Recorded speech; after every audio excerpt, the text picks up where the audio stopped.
Didik TV KPM. So for section B, I have chosen the STPM 2019 past paper.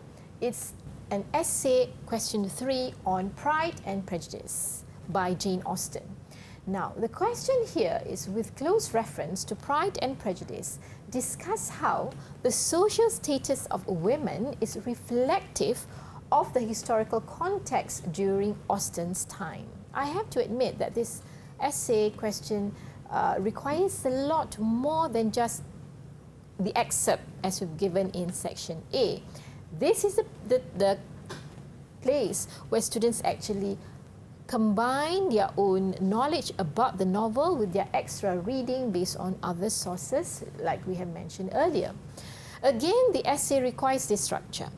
The first part, as usual, is the introduction to present the context of the question. What is the question?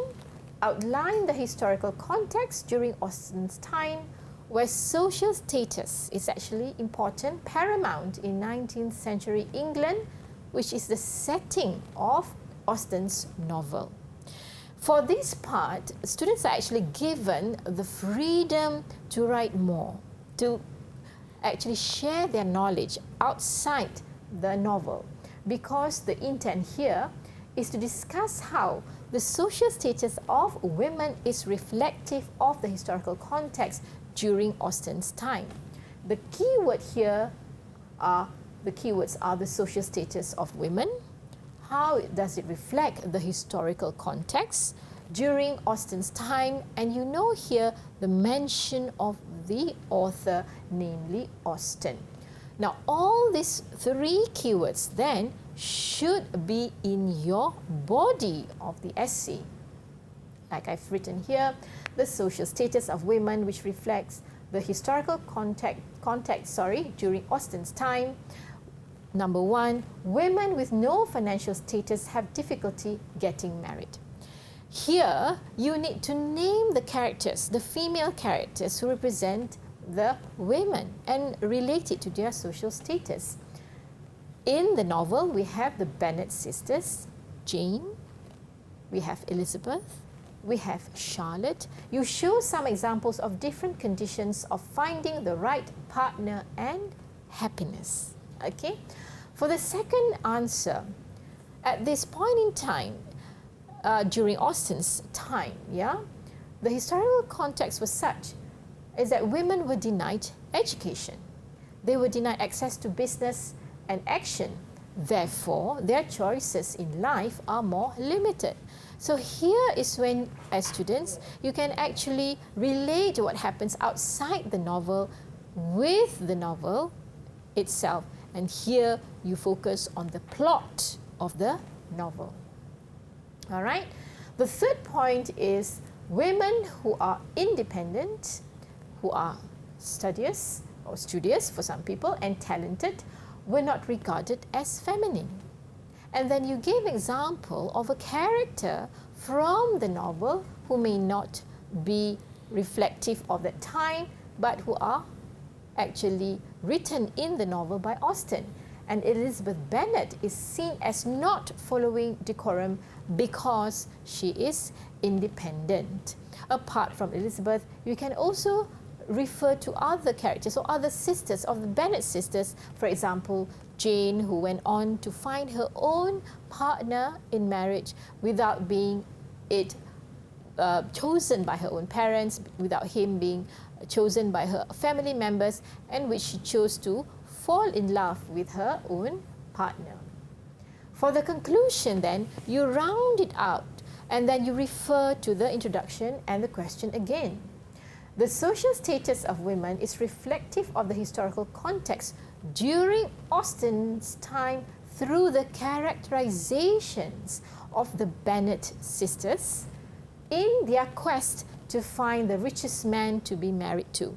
Now, before here, you can also see that we did not miss that. We put that the financial status.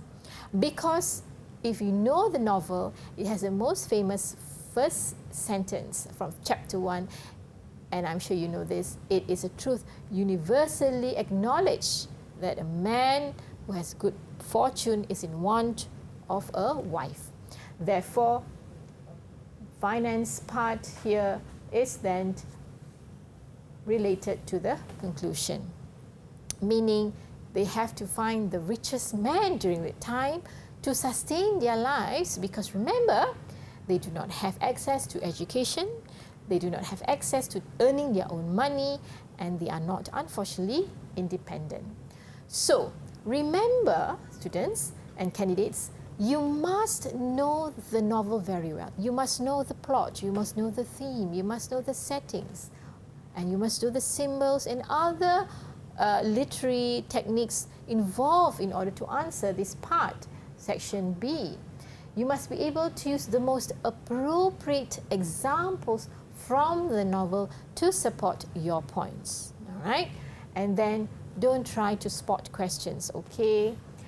You cannot say, I'm just going to focus on character studies. I'm just going to focus on the theme. I'm just going to focus on the plot.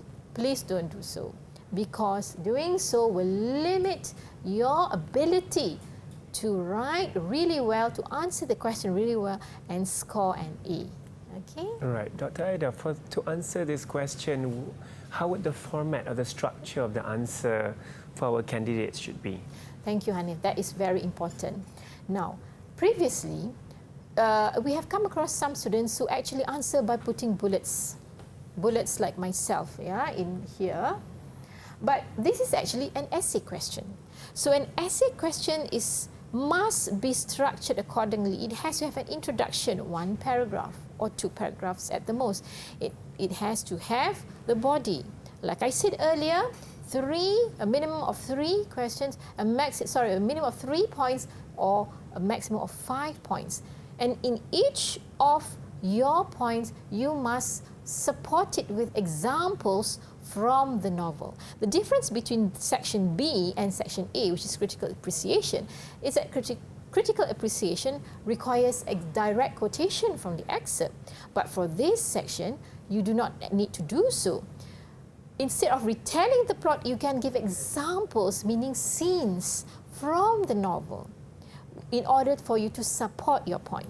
You do not need to memorize the quotations. You do not need to memorize exactly the phrases or the words in order to support your answers. Right, and you did mention that in your text, it says here, you must know the novel very well.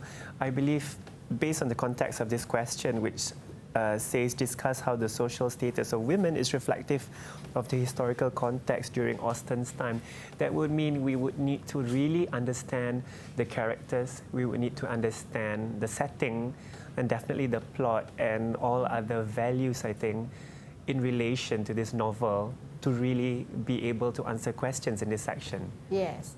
I think here is important, yeah? Historical context during Austen's time. A good answer will focus firstly on that, in which you will have to say it is set during the 19th century, during the reign of perhaps Queen Victoria, and that era is called the Regency era. But please do not go into talking about men per se, because the focus here, the question's focus is on here, the social status of women, right? We want to focus on the women. And when we say women, we refer to the female characters in the novel. When you write your answer, focus also on the female characters. Name the female characters. For example, Elizabeth. For example, Jane. For example, Charlotte. Therefore, when you do so, the answer scheme will give you more marks. And that is how, from just giving examples, giving your own points and knowledge in answering the question, you get a B. But the minute you give examples from the novels, you give the names, you give the chapters and so forth, you get an A. Didik TV KPM